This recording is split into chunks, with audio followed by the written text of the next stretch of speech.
Who else has been having a go at someone? That's Paul Hogan. Now, you might recall after Pauline Hanson's speech at the National Press Club where she talked about monoculture that she was roundly attacked for this, and, you know, it was all sorts of stuff like the Socceroos, they wouldn't exist and wouldn't be winning matches at the World Cup if it were for this monoculture that Pauline Hanson wanted. So she gave a speech in the Senate basically saying, pipe down, people. That's not what I'm talking about. What I'm talking about is shared values. I want to get back to the Australia of Norman Gunston and Paul Hogan. Accepting Australians means accepting our culture and the values, customs and traditions which define it, a fair go, tolerance, secular democracy, freedom of speech and religion and the rule of law. It means accepting our irreverence and larrikinism. Bring back Paul Hogan and Norman Gunston. Well, Paul Hogan doesn't want to be brought back, it would seem, which I suppose makes sense because he's been living in the US for decades now. But he's decided to have a go at Ms Hanson because the AFR has rung him up and said, Mr Hogan, what do you make of these comments from Ms Hanson? And he said, I've always had a very simple rule. What makes a good Australian is wanting to be one. She's a pelican, yeah? Outrageous, so racist. It sounds very much like this stupid buffhead over here, Trump. Thank you, Mr Hogan. I'll take you up on the first point, which is that what makes a good Australian is wanting to be one, as though the only thing that qualifies you or can make you Australian is just saying, oh, yeah, well, you know, I wouldn't mind becoming a citizen of the joint.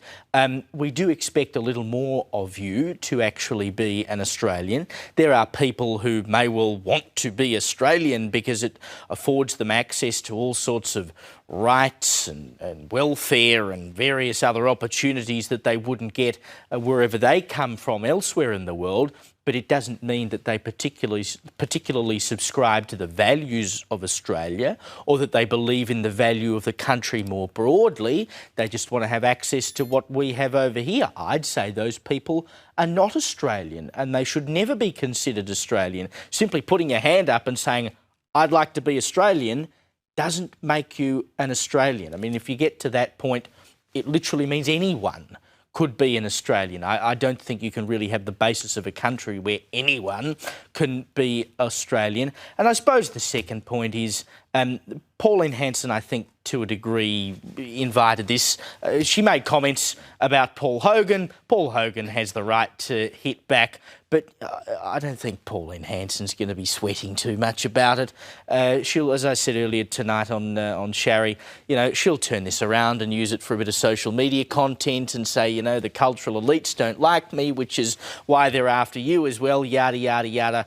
You know, on your Paul, if you really were so concerned about being an Australian, you'd probably still live here. Well, Paul Hogan's no Dave Hughes, is he? He's not prepared to put his lot in with those who want Australia back from the multicultural mishmash it's become.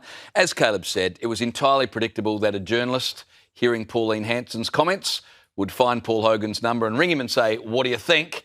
And are we really surprised that someone who's made their living in Hollywood is not that keen to be associated with Pauline Hanson?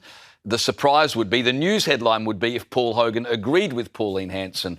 That he disagrees and calls her a racist is really hardly news. My thing with this is Paul Hogan's been living in the US in a mansion for the past 30 years. So I even wonder if his memory of Australia and what it's like now would be accurate. That was what I was going to say too. I mean, Paul Hogan is so out of the Australian political loop. Clearly, if he's been out of the country now for 30 years, he doesn't understand nor grasp why Pauline Hanson is actually doing well in Australia, because the face of Australia has changed so much in the last 3 decades, and I would argue especially since Bondi, even more so. So Paul Hogan has no idea, no understanding about why voters are abandoning, say, the Conservative Party, like the Liberal Party, to go to One Nation, because there are a number of voters who are so disenfranchised by the major parties. So I think that he should maybe, you know, get with the program if he's going to try and comment on Australian politics.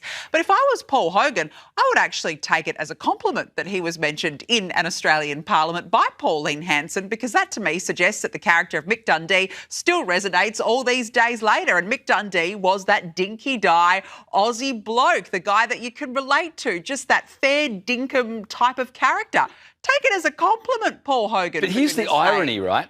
There are a number of scenes from those movies that we could not show tonight. Exactly. Because we'd get all sorts of complaints. That's it. And I'm sure we would not be allowed to show them because it would upset too many people. Australia has changed, and he should know that by virtue of the fact much of his movie catalogue, and certainly the Paul Hogan show with Delvine Delaney. I mean, you're smiling and laughing because that was, by today's standards, so inappropriate. I want to know what Strop has to say about it. That's it. We're stropping all this, but the thing is that a lot of stuff that Paul Hogan, who he's made a career and profited off, would be offensive and maybe in some instances considered racist. Well, imagine what people would say about Paul Hogan watching all of that stuff. Absolutely, exactly. So look, Paul, if you're in the US, just stick to being in the US. Though he does call Trump a buffhead. I noticed in that particular article. Yeah, which is kind of telling, right, as to where his political... Where his allegiance he doesn't comment lie. too much on politics or the culture wars, but that comment that, Trump's a buffhead, just another buffhead, does sort of... Stand up for Australia. Stand up for Australia. Give away where he sits. Yeah, stand up for Australia. No one in Australia says shrimp anyway, do we? Well... Put another shrimp on the barbie. I think we do. What?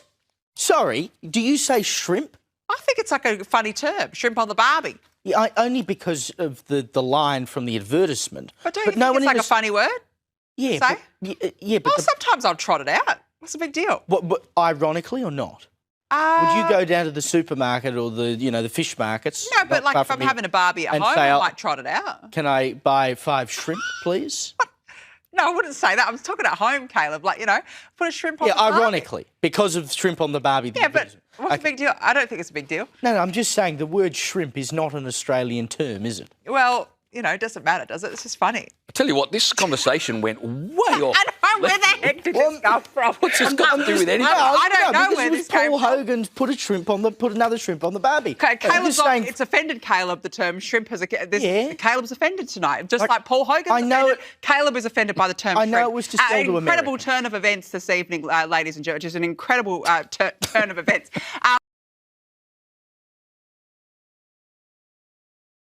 A fake crocodile hunter from the 80s, played by a bloke who hasn't lived here since parachute pants were cool, throwing verbal haymakers at a sitting senator.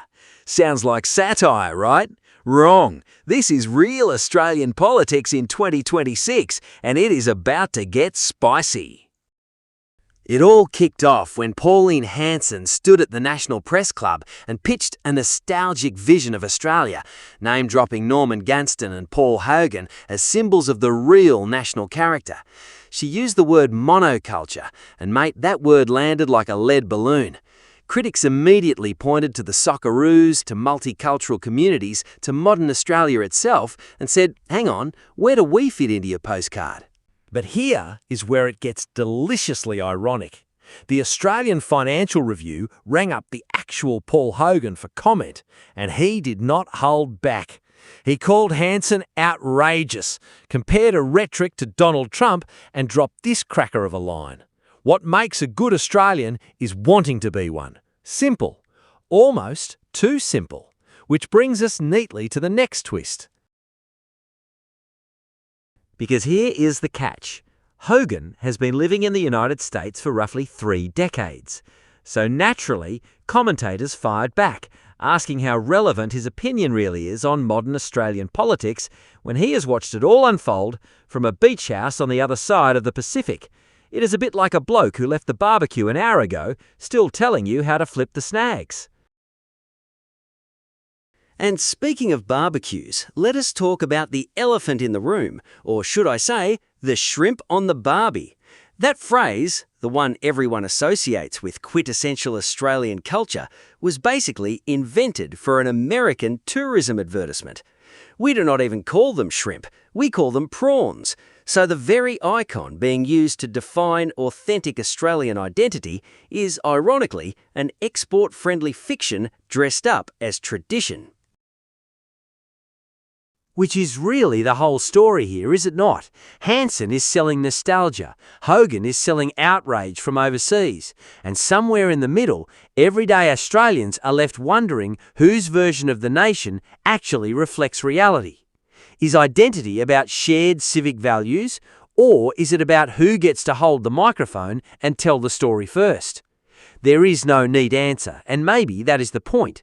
National identity has never been a fixed photograph. It is an ongoing argument, remixed by every generation that shows up to have it. Thank you so much for watching, and we will catch you in the next one.